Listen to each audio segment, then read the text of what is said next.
సామెతలు 38వ వచనం చదువుదాం. వ్యర్థమైన వాటిని అబద్ధములను నాకు దూరముగా ఉంచుము. వ్యర్థమైన వాటిని నాకు దూరంగా ఉంచు. మీరు షాపింగ్ మాల్కి వెళ్తే ఎన్ని కనిపిస్తాయో అన్నీ మీకు అవసరం అంటారా? ఒక మెగా సూపర్ మాల్కి వెళ్ళారు, ఒక పెద్ద షాపింగ్ మాల్కి వెళ్ళారు, ఆ షాపింగ్ మాల్ నిండా వస్తువులు ఉన్నాయి. నిజంగా అన్నీ మీకు కావాలంటారా? లేదండి. కానీ వ్యర్థమైనవి చాలా కనిపిస్తాయి. ఏమిటో కనిపించినవన్నీ కొనాలనే మనసు మాత్రం మనకు ఉంటుంది. ఇప్పుడు ఏటీఎం కార్డులు వచ్చేసినాయి, డెబిట్ కార్డులు వచ్చేసినాయి, క్రెడిట్ కార్డులు వచ్చేసినాయి. అంతకుముందు ఆ వైఖరి లేదు. ఖచ్చితంగా డబ్బులు పట్టుకెళ్ళాలి. కాబట్టి ఇంటి దగ్గర నుంచి డబ్బులు పట్టుకెళ్తున్నప్పుడు ఒక 1000 రూపాయలు, 2000 రూపాయలు, 5000 రూపాయలు చక్కగా ఎంచక్క జేబులో పెట్టుకొని ఈ 5000 రూపాయలతో మా ఇంటికి కావాల్సిన వాటిని కొనుక్కోవాలని చెప్పి డబ్బులు పట్టుకెళ్ళి షాపింగ్ మాల్కి వెళ్ళేవాడు, లేక సూపర్ మార్కెట్కి వెళ్ళేవాడు. వెళ్ళి ఎలా పడితే అలా కొనేయకుండా ముందు ఎంతో కొంత సిద్ధపడి చక్కగా ఒక చీటీ మీద రాసుకునేవాడు. ఈ నెలలో ఇంట్లో ఉన్నటువంటి అవసరాలు ఏమిటో చక్కగా చీటీ మీద రాసుకునేవాడు. ఇన్ని కిలోల బియ్యం కావాలి, ఇన్ని కిలోల గోధుమ పిండి కావాలి, ఇన్ని కిలోల రవ్వ కావాలి, లేక ఉప్పు కావాలి, లేక పంచదార కావాలి, నూనె కావాలి, చక్కగా రాసుకునేవాళ్ళు.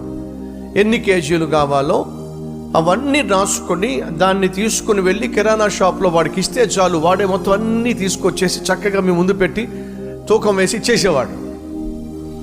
అది చాలా బాగుండేది. 5000 రూపాయలు పట్టుకెళ్తే 4800 రూపాయలు, 4700 రూపాయలు, 4500 రూపాయలు, అంతకన్నా ఎక్కువైతే సరేలేండి ఈ ప్యాకెట్ తీసేసేయండి, ఈ ప్యాకెట్ తీసేసేయండి అని చెప్పి చక్కగా తీసేసేవాళ్ళు. ఫలితంగా మీ మీద ఆర్థికంగా భారం పడేది కాదు. ఎందుకంటే మీరు 5000 రూపాయలు పెట్టి సరుకులు కొనుక్కోవాలనుకున్నారు, అలాగే కొనుక్కునేవాళ్ళు. కానీ ఇప్పుడు మీకు డెబిట్ కార్డులు వచ్చినాయి, క్రెడిట్ కార్డులు వచ్చినాయి. ఇప్పుడు డబ్బులు మీరు క్యాష్ పట్టుకెళ్లాల్సిన అవసరం లేదు, కళ్ళ ముందు కనిపించినాయి కాబట్టి కొనేసేయాలి.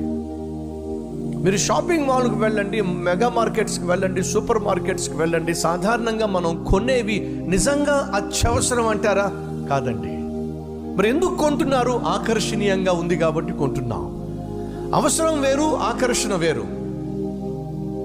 బైబిల్ సెలవిస్తుంది, వ్యర్థమైన వాటి నుండి, అనవసరమైన వాటి నుండి నా మనసు దూరం చేసేసి డెబిట్ కార్డు, క్రెడిట్ కార్డు వాడడం ద్వారా మీరు సరుకులు కొనాలని ప్రయత్నం చేస్తే మీరు అనుకుంటారు మనస్సులో ఒక 10,000 రూపాయలతో ఇంటికి కావలసిన సరుకులు కొందాం అనుకుంటారు.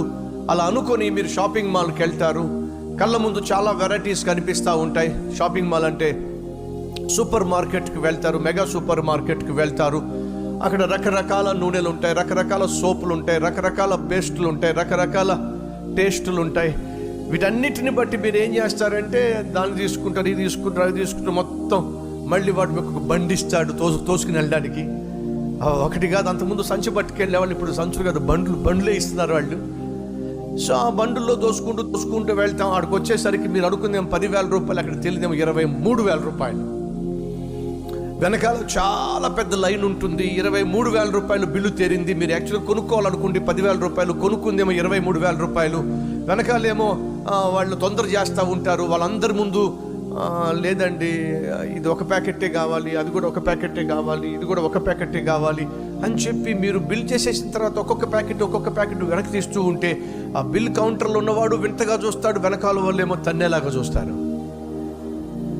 ఇప్పుడు వీడి బాధ భరించలేక వెనకాల వాళ్ళ తోస్తూ ఉంటే వాళ్ళ బాధ భరించలేక నువ్వేం చేస్తావని పాకెట్లో ఉన్నటువంటి డబ్బులు లోపల పెట్టేసి ఏటీఎం కార్డు, డెబిట్ కార్డు తీసి వాడి ముఖాన్ని కొడతావు. ఇప్పుడు డెబిట్ కార్డు ఏం చేస్తుంది? 23,000 రూపాయలు బిల్ చేస్తుంది. క్రెడిట్ కార్డు ఏం చేస్తుంది? 23,000 రూపాయలు బిల్ చేస్తుంది. ఆ తర్వాత మీకు ఇంట్రెస్ట్ మొదలవుతుంది. ఇలా అంతా కావడానికి కారణం ఏమిటంటే మీరు కొనుక్కోవడానికి వెళ్ళినప్పుడు వాస్తవంగా మీకు ఏది కావాలో దాన్ని కొనుక్కోకుండా ఏది కనిపించిందో దాన్ని కొనే ప్రయత్నం చేస్తున్నాం. భక్తుడు అంటున్నాడు, వ్యర్థమైన వాటి మీద నా కళ్ళు పడకుండా చేయను ఆయన. ఈరోజు చాలా సందర్భాల్లో చాలామంది కాపురాల్లో, కుటుంబాల్లో చిచ్చులు రగలడానికి, వ్యర్థమైనటువంటి కొట్లాట్లకు కారణం తెలుసా? వ్యర్థమైన వాటిని మనం చూస్తున్నాం కాబట్టి, వ్యర్థమైన వాటిని మన చుట్టూ ఉన్న వాళ్ళు చూపిస్తున్నారు కాబట్టి, వాళ్ళకుంది కాబట్టి నాకు కూడా కావాలి, వారు కొన్నారు కాబట్టి నేను కూడా కొనుక్కోవాలి అనేటటువంటి తాపత్రయము వారు ఎలా చేస్తే నేను అలాగే చేయాలి అనేటటువంటి అనవసరమైనటువంటి గందరగోళ మనస్తత్వము మనుషుల్లో మనస్సుల్లో నెమ్మది లేకుండా చేస్తుంది. భక్తుడు అంటున్నాడు, నాయనా నాకు ఒక ప్రార్థన ఉంది, ఆ ప్రార్థనకి జవాబు ఇవ్వు. ఏమిటి అంటే, వ్యర్థమైన వాటిని తినడానికి ఏం కావాలి? మెతుకులు కావాలి, ఇప్పుడు మెతుకులు కావాలి. ఉండడానికి ఏం కావాలి? ఒక గూడు నీడ కావాలి. కట్టుకోవడానికి ఏం కావాలి? గుడ్డ కావాలి. అంతేనా మనిషికి కావాల్సింది? ఇంకేమైనా ఉందంటారా? ఎందుకు ఈ విషయం మీతో పంచుకుంటున్నానంటే, మన చుట్టూ చాలా వ్యర్థమైన వాటిని ప్రపంచం తయారు చేస్తుంది. ఆకర్షణీయమైనటువంటి ప్యాకెట్లో వాటిని మన ముందు తీసుకొస్తున్నారు. మనం కలిగి ఉన్న దాంట్లో తృప్తిగా జీవించడానికి అలవాటు పడినట్లయితే దయచేసి గమనించండి, వ్యర్థమైన వాటి మీదకి మనసు వెళ్ళనివ్వకండి. భక్తుడు అంటున్నాడు, వ్యర్థమైన వాటిని, నెంబర్ 1, అబద్ధమును నాకు దూరము చెయ్యి. అబద్ధం చెప్పే నాలుగు నాకు దూరం చేయి. ఒక వ్యక్తి ఈ లోకంలో డబ్బు సంపాదించాలంటే, తను కష్టపడి సంపాదించే దానికంటే ఎక్కువగా సంపాదించాలంటే, నీతిగా నిజాయితీ కాకుండా అన్యాయంగా డబ్బు సంపాదించాలంటే తను మొదటిగా చెప్పాల్సింది అబద్ధం. అబద్ధాలు చెప్పకుండా, అబద్ధాలు చెప్పనివ్వకుండా ఈ రోజుల్లో వ్యాపారం చేయటం కానీ, ఈ రోజుల్లో డబ్బు సంపాదించటం కానీ సాధ్యమంటారా? మార్కెటింగ్ చేసేటప్పుడు మార్కెటింగ్ మేనేజర్స్, మార్కెటింగ్ సూపర్వైజర్స్కి ముందుగా చెప్పేది ఏమిటంటే, మీరు అద్భుతంగా అబద్ధం చెప్పాలి. ఎలా? అద్భుతంగా మీరు అబద్ధం చెప్పాలి. ఒక వాచ్ మీరు అమ్ముతున్నారంటే, ఇలాంటి వాచ్ ప్రపంచంలో ఎక్కడా లేదు అని అబద్ధం చెప్పాలి. ఒక ప్రొడక్ట్ మీరు అమ్ముతున్నారంటే, ఇలాంటి ప్రొడక్ట్ ఇంకెక్కడా లేదు అబద్ధం చెప్పాలి. లేదు ఇంతకన్నా మంచి ప్రొడక్ట్ ఉంది కదా అని ఒకవేళ అంటే, ఒట్టి మాట, అంతకంటే ఇదే మంచి ప్రొడక్ట్. అబద్ధం చెప్పడం నేర్పిస్తున్నారు. అతికినట్టుగా అబద్ధం చెప్పడానికి ట్రైనింగ్ ఇస్తున్నారు. ఎందుకని? డబ్బు సంపాదించాలి, లాభం సంపాదించాలి. ఈరోజు మనుషులు ప్రయాసపడుతుంది, తాపత్రయపడుతుంది, తంటాలు పడుతుంది, తిప్పలు పడుతుంది. దేనికోసం తెలుసా అండి? డబ్బులు సంపాదించాలి. ఒక రాజు దగ్గర ఒక వ్యక్తి చాలా కాలంగా రాజు దగ్గర నమ్మకంగా పనిచేశాడు. ఆ రాజుకు వృద్ధాప్యం వచ్చేసింది. రేపో మాపో గుట్టుక్కుమనేలాగున్నాడు. తన దగ్గర నమ్మకంగా పనిచేసినటువంటి పనివాడిని పిలిచి, ఒరే, నేను చాలా కాలంగా, చాలా సంవత్సరాలు నేను చూస్తూ ఉన్నాను, నన్ను చూసుకోవడం తప్పించి ఎప్పుడు కూడా నీ గురించి నువ్వు ఆలోచించుకోలేదు. ఓ పని చేయరా, మన రాజ్యంలో నీకు కొంత భూమిని ఇస్తాను, ఎంత భూమి కావాలో నీ ఇష్టం, నీకు నేను ఒక గంట సేపు టైం ఇస్తా. ఆ గంటలో నువ్వు నడుచుకుంటా ఎంత దూరం వెళ్ళి తిరిగి వస్తావో అంత భూమి నీకు ఇచ్చేస్తారా అన్నాడండి. ఏమిటట? నువ్వు నడుచుకుంటానో పరిగెట్టో నీ ఇష్టం, ఒక గంట సేపులో ఎంత దూరం అయితే నువ్వు వెళ్ళి తిరిగి వచ్చేస్తావు అంత భూమి నీకు ఇచ్చేస్తా, అదంతా నీకు రాసేస్తా అని పంపించాడండి. బ్రదర్స్, అలాగే సిస్టర్స్, మీకు కానీ ఈ ఆఫర్ కానీ వచ్చినట్లయితే, ఇచ్చినట్లయితే, మీరు ఇప్పుడు కల్వరి టెంపుల్లో ఉండేవాళ్ళ? అడుగుతున్నా, ఒకవేళ మీకే ఈ అవకాశం ఇస్తే ఏం చేస్తారు? ఏమిటి, నేను ఎంత దూరం పరిగెట్టి అంత దూరం పరిగెట్టి ఒక సర్కిల్ వేస్తే మొత్తం నాకు ఇచ్చేస్తారా అని అంటే, ముందు మీరు హైటెక్ సిటీలో మొదలు పెడతారు. ఆ వ్యక్తి ఏం చేశాడో తెలుసా? ఆ రాజుగారి మాట విన్న వెంటనే పరుగు మొదలు పెట్టాడండి. ఎందుకని? ఎంత దూరం పరిగెడితే అంత ఎక్కువ స్థలం నాకు వస్తుంది. 5 నిమిషాలు అయింది, 10 నిమిషాలు అయింది, 15 నిమిషాలు అయింది, 30 నిమిషాలు అయింది. వినండి, వాడు ఇంతకుముందు ఎప్పుడు పరిగెట్టినోడు కాదు, ఎప్పుడు పరిగెట్టని వాడు 5 నిమిషాలు పరిగెడితే గుండె అయిపోద్ది. అలాంటిది వీడు ఏకంగా అరగంట సేపు పరిగెడుతూ ఉంటే సాధారణంగా కొట్టుకోవాల్సిన 70-80 సార్లు కొట్టుకోవాల్సిన గుండె కాస్త 200 సార్లు కొట్టుకుంటుంది. అలా కొట్టుకుంటున్నా సరే ఆగే ప్రసక్తి లేదే. పరిగెడుతున్నాడు. గుండె అంటుంది, ఇక చాలరా బాబు అని చెప్పి, ఆగరా బాబు అని చెప్పి గుండె చెప్తున్నా వినడే. నువ్వన్నా ఆగు, లేక నేనన్నా.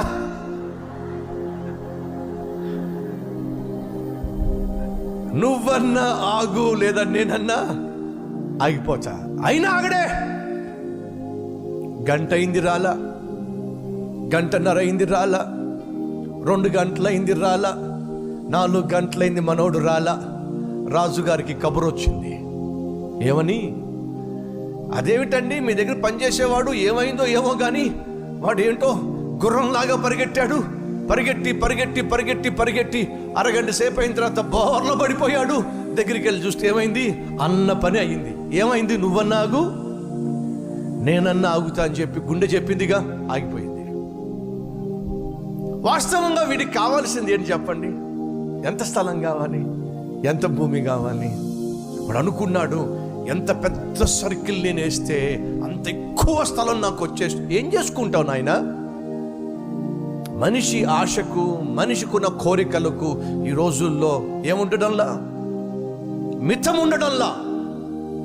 రాజు ఆ మాట చెప్పినప్పుడు, రాజా ఎంతకాలం బ్రతుకుతా నీ భూమి మీద? నీకు ఇష్టమైనటువంటి స్థలం మీద నాకు ఈ రాజా చాలు. నేను అనుకున్నాను చిన్నప్పటి నుంచి ఇప్పటిదాకా కనీసం ఉండడానికి ఒక చిన్న ఇల్లుంటే బాగుండు అనుకున్నాను. నువ్వు ఏకంగా ఎంత స్థలం కావాలో అంత స్థలం నీకు ఇచ్చేస్తాను అంటున్నావు. రాజా ఏం చేసుకుంటా? బ్రదర్ ఏం చేసుకుంటావు? నువ్వు 20 గదులున్న మేడలో ఉన్నా, 10 గదులున్న మేడలో ఉన్నా, చచ్చిపోయిన తర్వాత నేను తీసుకెళ్ళి ఒక చిన్న పెట్టెలో పెడతారు. ఆ పెట్టి డైమెన్షన్స్ ఎప్పుడన్నా అడిగావా? 2 అడుగుల వెడల్పు, 6 అడుగుల పొడుగు. వాళ్ళు దాంట్లో పెట్టిన తర్వాత బయటకు వచ్చి గాలాటలేదు. ఇంత చిన్న పెట్టెలో పెట్టారేంటి, నేను చాలా పెద్ద ఇంట్లో ఉన్నాను అని చెప్పే అవకాశం ఉందంటారా? లేదండి. నువ్వు ఎంత గొప్ప బిల్డింగ్లో ఉన్నా, ఎంత గొప్ప ప్యాలెస్లో ఉన్నా, చచ్చిన్నాడో నిన్ను పెట్టేది మాత్రం పెట్టిలోనే. మర్చిపోద్దయ్యా. అలెగ్జాండర్ ద కింగ్, అలెగ్జాండర్ చక్రవర్తి 33 సంవత్సరాల వయసులో ప్రపంచం మొత్తాన్ని జయించేశాడు. ప్రపంచంలో ఉన్న దేశాలన్నీ జయించేశాడు. వినండి అయితే, అలా 33 సంవత్సరాల చిన్న వయసులోనే, యవ్వన ప్రాయంలోనే ప్రపంచ దేశాలన్నీ జయించిన తర్వాత ఏడ్చాడట. ఇక నేను జయించడానికి భూమి మీద దేశాలు లేవా? ఏడ్చాడట. అటువంటి అలెగ్జాండర్ భయంకరమైనటువంటి మరణకరమైన వ్యాధి వచ్చినప్పుడు, ఆ అలెగ్జాండర్ మంచం మీద పడి ఉన్నప్పుడు దేశంలో ఉన్నటువంటి గొప్ప గొప్ప వైద్యులందరినీ పిలిపించారు. వాళ్ళందరూ వచ్చారు. వాళ్ళందరూ వచ్చి వైద్యం చేసే ప్రయత్నం చేశారు, కానీ వారి ప్రయత్నాలన్నీ కూడా విఫలమైపోయినాయి. అలెగ్జాండర్ ప్రయత్నాలన్నీ విఫలమైపోయిన తర్వాత, జాగ్రత్తగా వినండి, డాక్టర్లు వచ్చి తేల్చి పడేశారు. ఏమిటయ్యా అంటే, అలెగ్జాండర్ ఇక బ్రతికే ఛాన్స్ లేదు, నువ్వు చావాల్సిందే. చచ్చిపోయే రోజు వచ్చినప్పుడు మంత్రిని పిలిపించాడు, వైద్యులను పిలిపించాడు, అందరినీ పిలిపించి అప్పుడు అంటున్నాడు, మీరందరూ కూడా గొప్ప గొప్ప వైద్యులే, అవునయ్యా, కానీ ఏం లాభం? ఒక రాజు యొక్క ప్రాణాన్ని కాపాడలేకపోతే ఇక సామాన్యుడి ప్రాణాన్ని మీరేం కాపాడతారు? అయ్యా మేము వైద్యం చేయగలం, కానీ ప్రాణాలు మాత్రం కాపాడడం మాకు సాధ్యము కాదయ్యా. సరే అయితే వినండి, నేను చచ్చిపోయిన నాడు మంత్రి, ఈ వైద్యులే నా శవపేటికను మొయ్యాలి. ఎందుకు నాయన? లోకానికి తెలియాలి నాయన. ఏమని? ఒక మనిషి ప్రాణం పోయే రోజు వచ్చినప్పుడు ఈ లోకంలో ఏ వైద్యుడు కూడా కాపాడలేడనే సత్యం లోకాలకి తెలియాలి. నేను అనుకున్నా రేపొద్దున ప్రాణాపాయ స్థితి వస్తే మీరేదో ఉద్ధరించేసి నన్ను కాపాడతారు అనుకున్నా. మిమ్మల్ని అందరినీ పిలిపించా, మీరందరూ కలిసి నాకు చల్లని వార్త చెప్పారు. ఏమిటి? వైద్యం అయితే చేయగలం, కానీ ప్రాణాలు మాత్రం కాపాడలేమని చెప్పారుగా. లోకానికి తెలియాలి, ఒక మనిషి ప్రాణం పోయే రోజు వచ్చినప్పుడు ఈ లోకంలో ఏ ఒక్కడు, ఏ వైద్యము, ఏ వైద్యుడు ఏ ఒక్కరిని కాపాడలేడు అనే సత్యం లోకానికి తెలియాలి. మంత్రి, నా శవాన్ని పెట్టెలో పెట్టినప్పుడు నా 2 చేతులు బయట పెట్టండి. ఎందుకు రాజా? లోకానికి తెలియాలి. ఏమి తెలియాలి రాజా? అలెగ్జాండర్ చక్రవర్తి ప్రపంచం మొత్తాన్ని విజయం సాధించిన, జయించిన, చచ్చిన నాడో ఏమీ పట్టుకెళ్లకుండా ఒట్టి చేతులతోనే పోతున్నాడు అని లోకానికి తెలియాలి. అలెగ్జాండర్ చక్రవర్తి చచ్చిపోయినప్పుడు అతను 2 చేతులు కూడా శవపేటికలో నుంచి బయటికి పెట్టారండి. ఏమో తెలుసా? ఒట్టి చేతులతో ఈ లోకానికి వచ్చాను, ఒట్టి చేతులతోనే పోతున్నాను, ఏమీ పట్టుకెళ్తున్నా. ప్రియ సహోదరులు సహోదరులు, నువ్వు పోయేటప్పుడు ఏమీ పట్టుకొని వెళ్ళలేని ఆస్తి కోసం ఎందుకయ్యా నీకు తిప్పలు చెప్పు? నీకు కావాల్సింది కట్టుకోవడానికి వస్త్రం, కావాల్సింది కడుపు నిండా భోజనం, కావాల్సింది ఉండడానికి ఒక నీడ లేక గూడు. కాబట్టి భక్తుడు అంటున్నాడు, మొదటిగా వ్యర్థమైన వాటిని నాకు దూరం చేసేసేయి. అనవసరమైన తలంపులు, అనవసరమైన కోరికలు, అనవసరమైన ఆలోచనలు నాకు రానివద్దయ్యా. అబద్ధములు చెప్పేటటువంటి నాలుక నాకు దూరం చేసేసే. పొద్దున్న లేస్తే అబద్ధాలు, ఏ న్యాయంగా సంపాదించలేవా? పొద్దున్న లేస్తే అబద్ధపు మాటలు, ఏ సక్రమముగా సంపాదించలేవా? పొద్దుట లేస్తే తప్పుడు లెక్కలు, ఏ నీతిగా సంపాదించలేవా? నీతిగా సంపాదిస్తే ఎంత వస్తుంది? నీతిగా సంపాదిస్తే ఎంత వస్తుంది? 10,000 వస్తుంది, 15,000 వస్తుంది, 20,000 వస్తుంది. అదే లంచం తీసుకుంటే ఒకే రోజు ₹1,00,000 వస్తుంది. ఈరోజు జాగ్రత్తగా ప్రపంచాన్ని గమనిస్తే లంచ గొండులతో నిండిపోయింది. ఎక్కడ చూసినా లంచగొండులే. ఎక్కడికి వెళ్ళి ఏది అడిగినా నాకేమిస్తావు? వాడి చేతుల్లో ₹100 పెట్టకపోతే, వాడి చేతిలో ₹500 పెట్టకపోతే నీ చేతుల్లో ఉన్న ఫైలు కాస్త టేబుల్ మీద పెట్టాడు. రే బాబు, ఈ ఫైల్ ఆ టేబుల్ మీద పెడతా, నా చేతిలో ఏం పెడతావు చెప్పు. ఈరోజు మనిషి అన్యాయంగా సంపాదించడానికి, అక్రమముగా సంపాదించటానికి ఎంతకైనా తెగిస్తున్నాడు. ఎందుకో? ఏ బట్టుకెళ్తాడు పోయినప్పుడు? బైబిల్ సెలవిస్తుంది, నీతిమంతుడు నిశ్చయముగా తన కష్టార్జితమును అనుభవిస్తాడు. నువ్వు సంపాదించేదేదో నీతిగా సంపాదించు, దానివల్ల ఆరోగ్యం ఉంటుంది. నువ్వు సంపాదించేదేదో నీతిగా సంపాదించు, దాంట్లో ఆశీర్వాదం ఉంటుంది. నువ్వు సంపాదించేదేదో నీతిగా సంపాదించు, అందులో దేవుని దీవెన ఉంటుంది. ఆ దీవెన నీకు, నీ కుటుంబానికి, నీ పిల్లలకు మిగులుతుంది. వాడేదో ఖరీదైన కారు కొన్నాడు కాబట్టి నేను కొనాలి, వాడేదో ఇల్లు కట్టాడు కాబట్టి నేను కట్టాలి, వాడేదో షేర్ మార్కెట్లో ఏదో పెట్టాడని చెప్పి నేను పెట్టాలి, పొలం కొన్నాడని చెప్పి నేను కొనాలి, బంగారం కొనుక్కుందని చెప్పి నేను కొనుక్కోవాలి. ఇలా ఇతరులను చూసి ఈరోజు చాలా మంది వాతలు పెట్టుకుంటున్నారండి. అవసరం అంటారా? కాబట్టి భక్తుడు అంటున్నాడు, ప్రభువా, మనుషుల్లో చాలా వ్యర్థమైన ఆలోచనలు ఉన్నాయి, వ్యర్థమైన తలంపులు ఉన్నాయి. అసలు ఆ వ్యర్థమైన ఆలోచనలు నాకు రాకుండా చెయ్యి. అసలు నాకు ఏది అవసరమో ఏది అనవసరమో గ్రహించగలిగిన మనసు నాకు దయచేయి. ఫిలిప్పీలకు రాసిన పత్రిక 4వ అధ్యాయంలో చక్కని మాట ఉంటుంది, చదివిస్తాను రండి. 4:8 వచనము, నీతియుక్తమైన వాటి మీద, పవిత్రమైన వాటి మీద, మనసును మనిషిని పాడు చెయ్యనటువంటి వాటి మీద మనసుంచండి. అన్యాయంగా అక్రమముగా జీవింపచేసేటటువంటి వాటి మీద నుంచి మీ మనసు తొలగించుకోండి.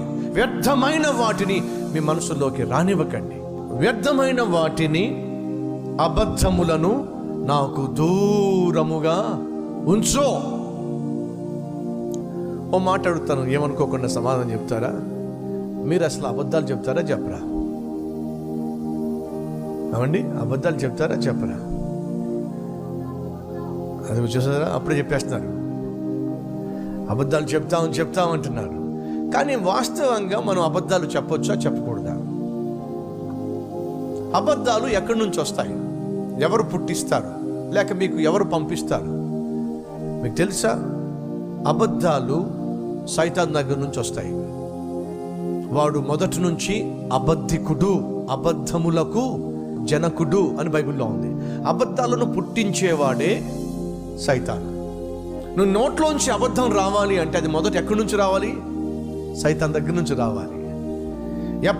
ఎప్పటికప్పుడు సైతానుకు నీకు సంబంధం ఉంటే తప్ప, సత్సంబంధం ఉంటే తప్ప అబద్ధాలు చెప్పడానికి నీ నోరు ఏమాత్రము సాహసించదు. అబద్ధములు చెప్పే సహోదరులు దయచేసి వినండి. నువ్వు అబద్ధం చెప్తున్నావయ్యా అంటే నీకు సైతానికి పరిచయం ఉంది. అబద్ధం చెప్తున్నావంటే నీకు సైతానికి కనెక్షన్ ఉంది. సైతానుకు నీకు కనెక్షన్ లేకుండా అబద్ధం చెప్పడము అంత సులభం కాదు. ఒకవేళ నువ్వు అబద్ధం చెప్పే ప్రయత్నం చేసినా, సైతాను శోధించినా, నీ మనస్సాక్షి గుచ్చుకుంటుంది. నేను చెప్పింది అబద్ధం, ఇది నాది కాదు, సైతాన్ దగ్గర నుంచి వచ్చింది, నా దగ్గర ఎందుకు ఉంటుంది, ఉండకూడదు అని చెప్పి వెంటనే ఏం చేస్తావు? దాన్ని విసర్జిస్తావు, దాన్ని విడిచిపెట్టేస్తావు. కానీ ఈ రోజుల్లో క్రైస్తవులుగా పిలువబడుతున్న వారు కానీ, ఆత్మీయులుగా పిలువబడుతున్న వారు కానీ అబద్ధాలు ఇట్టే చెప్పేస్తున్నారు. సింపుల్గా అబద్ధం చెప్పేస్తున్నారు. నువ్వు సింపుల్గా అబద్ధం చెప్పేస్తున్నావు అంటే నీకు తెలుసో లేదో, నీ మనస్సాక్షి వాత వేయబడిన మనస్సాక్షి. అబద్ధం చెప్తున్నప్పుడు నీ మనస్సు నొచ్చుకోవటం లేదంటే, అబద్ధం చెప్తున్నప్పుడు నీ హృదయంలో గుచ్చుకోవటం లేదంటే, నీ మనస్సు కఠినమైపోయింది. కాబట్టి సులభంగా అబద్ధం చెప్పేస్తావు, ఈజీగా అబద్ధం చెప్పేస్తావు. సగటుగా మనిషి రోజుకి 7 సార్లు మినిమం అబద్ధం ఆడతాడట. మరి నీ సంగతి ఏమిటి? సామెతలు 38వ వచనం చదువుదాం. వ్యర్థమైన వాటిని, అబద్ధములను నాకు దూరముగా ఉంచుము. పేదరికమునైనను ఐశ్వర్యమునైనను నాకు దయచేయొద్దు. పేదరికమునైనను ఐశ్వర్యమైనను నాకు దయచేయొద్దు. ధనవంతుణ్ణి కావాలి అనే ఆలోచన నాకు రానివ్వద్దు. బ్యాంక్ బ్యాలెన్స్ ఇంకా పెంచుకోవాలి అనే ఆలోచన రానివ్వద్దు. ఇంకా ఆస్తిపాస్తులు పెంచుకోవాలి అనే తలంపు రానివ్వద్దు. ఇంకొక ఇల్లు కొనుక్కోవాలి, ఇంకొక చోట ఇల్లు కొనుక్కోవాలి, మరొక చోట ఇల్లు కొనుక్కోవాలి, ఇంకా వ్యాపారాన్ని పెంచుకోవాలి, ఇంకా లాభాలు పెంచుకోవాలి, ఇంకా పొలాలు కొనుక్కోవాలి ఆలోచన రానివ్వద్దయ్యా. ఫ్రెండ్స్, ఒక భక్తుడు అంటున్నాడు, నన్ను ధనవంతుణ్ణి చేయొద్దయ్యా, నీకు దండం పెడతా, నన్ను ధనవంతుణ్ణి చేయొద్దు. ఎప్పుడైనా ఈ ప్రార్థన చేశారా? ఎప్పుడైనా మీరు ఈ ప్రార్థన చేశారు, ప్రభువా నన్ను ధనవంతుణ్ణి చేయొద్దయ్యా, నన్ను ఐశ్వర్యవంతుణ్ణి చేయొద్దయ్యా? ఎప్పుడైనా ప్రార్థన చేశారా? నీకు ధనము అధికమైనట్లయితే సాధారణంగా జరిగేదేంటో తెలుసా? నువ్వు దేవునికి దూరం అవుతావు.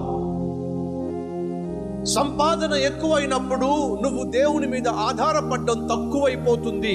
గమనించు, బైబిల్ సెలవిస్తుంది, నిరాధారులు యెహోవాను ఆధారము చేసుకుంటారు. నీ ధనం బాగా పెరిగిపోయినప్పుడు, ఆస్తి బాగా పెరిగిపోయినప్పుడు, ఏదైనా కష్టం వచ్చినప్పుడు ప్రతి దాన్ని కూడా నువ్వు డబ్బుతోనే సెటిల్ చేయాలని ఆశపడతావు. ఎందుకని నువ్వు అనుకుంటావు డబ్బుతో ఏమైనా చేయొచ్చు అని చెప్పి. సాధ్యం కాదు. నువ్వు అనుకుంటావు డబ్బు ఉంటే ఈ లోకంలో ఏమైనా చేయొచ్చు అనేటటువంటి ఆలోచన వచ్చేస్తుంది. దయచేసి విను, నీకు డబ్బు బాగా పెరిగినప్పుడు దేవుని పట్ల నమ్మకం బాగా తరిగిపోతుంది. అప్పుడు నువ్వు దేవుని కంటే ఎక్కువగా ధనాన్నే ప్రేమిస్తావు. దేవుని మీద ఆధారపడడం కంటే ఎక్కువగా ధనం మీద ఆధారపడతావు. కారణం ఏమిటంటే, నీకు అనిపిస్తుంది, సైతాను అనిపింపచేస్తాడు, అదేమిటంటే దేవుడి కంటే డబ్బే ఈ లోకంలో ఏమైనా చెయ్యగలదు. కాబట్టి దేవుణ్ణి సంపాదించటం కంటే డబ్బు సంపాదించటమే మేలు అనే ఆలోచన సైతాను పెడతాడు. భక్తుడైన పౌలు అన్నమాట ఏమిటో జ్ఞాపకం చేస్తాను. క్రీస్తును సంపాదించాలి. ఈ లోకంలో ప్రతిదీ కూడా నేను నష్టంగా ఎంచుకుంటున్నాను, ఎందుకంటే నాకు క్రీస్తు ఉంటే చాలు. నేను క్రీస్తును సంపాదించాలని ఆశపడుతున్నాను. ఆ క్రీస్తును సంపాదించే ప్రక్రియలో ఈ లోకంలో సమస్తాన్ని నేను నష్టంగా ఎంచుకుంటున్నాను. సహోదరుడా, సహోదరి, నువ్వు మంచి ఖరీదైన ఇల్లు కొనొచ్చు, కానీ ఆ ఇంట్లో సమాధానం మాత్రం కొనడం సాధ్యము కాదు. డబ్బుతో నీ కొడుకుకో కూతురుకో ఘనంగా పెళ్లి చేయొచ్చు, కానీ డబ్బుతో మాత్రం వాళ్ళ కుటుంబాన్ని కట్టడం మాత్రం సాధ్యము కాదు. డబ్బు ఇచ్చి డొనేషన్ కట్టి నువ్వు నీ కొడుక్కి విద్యనైతే నువ్వు నేర్పించవచ్చేమో, కానీ సంస్కారం మాత్రం నేర్పించడం సాధ్యము కాదు. నీ దగ్గర డబ్బుతో ఖరీదైనటువంటి మందులు కొనొచ్చేమో, కానీ ఆరోగ్యాన్ని మాత్రం కొనడము సాధ్యము కాదు. నీ దగ్గర డబ్బుతో ఖరీదైనటువంటి కారు కొనుక్కోవడం సాధ్యమేమో, కానీ క్షేమకరమైన ప్రయాణం మాత్రం కొనడము సాధ్యము కాదు. నీ దగ్గర డబ్బుతో ఖరీదైనటువంటి సోఫా సెట్లు, ఖరీదైనటువంటి రిఫ్రిజిరేటర్స్, ఖరీదైనటువంటి ఫర్నిచర్ కొనుక్కోవచ్చేమో, పెద్ద మంచం కొనుక్కోవచ్చేమో, కానీ సుఖము నిద్ర కొనడం మాత్రము సాధ్యము కాదు. చచ్చిపోయిన తర్వాత బహు అద్భుతమైన సమాధి కట్టడం సాధ్యమేమో, కానీ డబ్బుతో నిన్ను పరలోకానికి మాత్రం పంపించడం సాధ్యము కాదండి. నువ్వు పరలోకానికి వెళ్ళాలన్నా, నీ కుటుంబం కట్టబడాలి అన్నా, ప్రశాంతంగా నీకు నిద్ర పట్టాలి అన్నా, వివేకము కలిగి జీవించాలి అన్నా, సుఖ సంతోషాలతో క్షేమముతో వర్ధిల్లాలి అన్నా, ఇవేవి కూడా మనుషుల చేతిలో, డబ్బు చేతిలో లేవండి. ఒక్క దేవుని చేతిలోనే ఉన్నాయండి. మనలో ఎంతమంది ప్రార్థనను మర్చిపోలా? మనలో ఎంతమంది వాక్యమును ధ్యానించి అలవాటును మర్చిపోలా?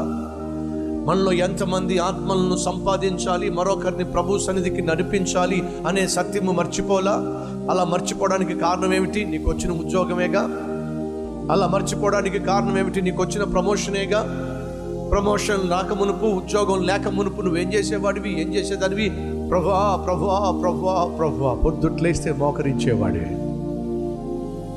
ఆదివారం వస్తే పరుగున దేవుని సంధికి వచ్చేవాడు. నీతో పాటు ఎవరో ఒక్కరిని దేవుని సంధికి తీసుకురావాలి, తప్పించేదానివి. ఇప్పుడు నువ్వు రావడమే కష్టమైపోతుంది, నువ్వు ప్రొద్దుట లేవడమే కష్టమైపోతుంది, మోకరించడమే కష్టమైపోతుంది, ప్రార్థించడమే కష్టమైపోతుంది. కారణం ఏమిటి?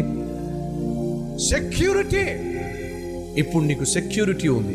ఏమిటా సెక్యూరిటీ? Job security. ఉద్యోగ భద్రత నీకుంది.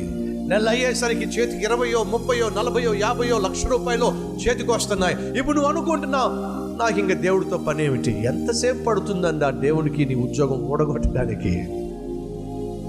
How much time God needs to remove you from that post and position?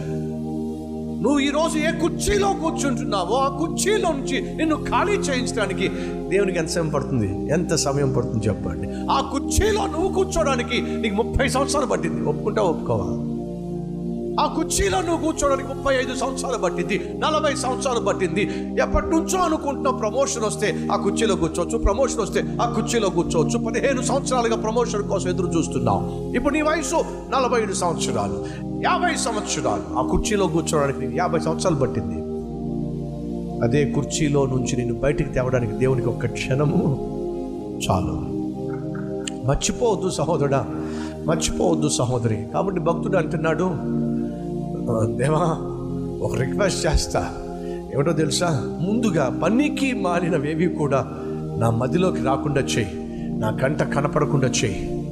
బాగా కడుపు నిండిపోయినప్పుడు, పాకెట్ బాగా నిండినప్పుడు, బ్యాంక్ బ్యాలెన్స్ బాగా నిండినప్పుడు, యెహోవా ఎవడు అని అంటానేమో. ఓ ప్రశ్నను వేనిస్తారా? కడుపు కాలుతున్నప్పుడు మంచి ప్రార్థన వస్తుందంటారా? కడుపు నిండినప్పుడు మంచి ప్రార్థన వస్తుందంటారా? సరిగ్గా చెప్పండి సమాధానం. అవునా? కడుపు కాలినప్పుడేగా అసలైన ప్రార్థన వచ్చేది. నేను అనుకుంటాను, అర్థం బద్ధం లేని వాళ్ళకి అర్థం కావాలి. ఎప్పుడు చూసినా అర్థం ఉందే. అమ్మా సిస్టర్స్, మరి మీకు అర్థమవుతుందో లేదో కానీ మీకు హ్యాండ్ బ్యాగ్లు ఉంటాయా? ఆ హ్యాండ్ బ్యాగ్లో అర్థం ఉంటుందా? ఉండదా? ఆ హ్యాండ్ బ్యాగ్ ఇలా తెరిస్తే చాలు నీ ముఖం కనిపించాల్సిందే. ఎందుకు? అక్కడ ఒక అద్దం. మనకి ఏం అవసరంలా. ఎందుకని? తల మీద సగమేగా ఉండే వెంట్రుకలు.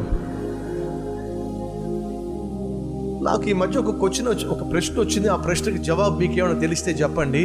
ఎందుకని కేవలం మగవాళ్ళకి మాత్రమే తలకాయ జుట్టు ఊడిపోద్ది, మీకు అసలు ఊడనే ఊడదు? బట్టతల కలిగిన అబ్బాయిలు చూస్తారా, అమ్మాయిలు చూస్తారా? మీరు చెప్పండి. ఏమండి, ఎందుకు పురుషులకు మాత్రమే బట్టతల ఉంటుంది? అసలు మా సహోదరులకు అసలు బట్టతల ఆలోచనే ఉండదు. కారణం ఏమిటంటారు? ఏమో, మీరే కాస్త ఆలోచించి చెప్పాలి. నాకు అడుగుతున్నా. ఎప్పుడు చూసినా నీ ముఖం చూసుకుంటూ మురిసిపోతా ఉంటావు. అది గర్వం కాదు? అస్తమాను నీ బ్యాంక్ బ్యాలెన్స్ చెక్ చేసుకుంటూ ఉంటావు. గర్వం కాదు? ముల్లర్ అనే భక్తుడు ప్రతి 15 నిమిషాలకు, ఈ రోజులైతే ప్రతి 5 నిమిషాలకి సెల్ ఫోన్ తెరుస్తారు. కానీ జార్జ్ ముల్లర్ అనే భక్తుడు ప్రతి 15 నిమిషాలకు ఈ పరిశుద్ధ గ్రంథాన్ని తెరిచేవాడండి. ప్రతి 15 నిమిషాలకు ఆ బైబిల్లో ఉన్న దేవుని మాట చదవాల్సిందే. ఎందుకని? వినుట వల్ల విశ్వాసం కలుగుతుంది అది దేవుని మాట వల్ల సాధ్యమవుతుంది. కారణం తెలుసా? జార్జ్ ముల్లర్ అనే భక్తుడట బైబుల్ చదవకుండా బ్రతకలేకపోయేవాడటండి.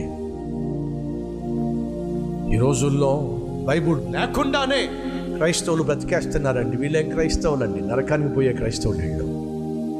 బైబుల్ లేకుండా బ్రతికేసే క్రైస్తవులు, ప్రార్థించకుండా బ్రతికేసే క్రైస్తవులు, దేవునితో సత్సంబంధం లేకుండా అబద్ధాలు చెప్పి అక్రమముగా జీవించే క్రైస్తవులు తిన్నగా నరకానికి పోతారు.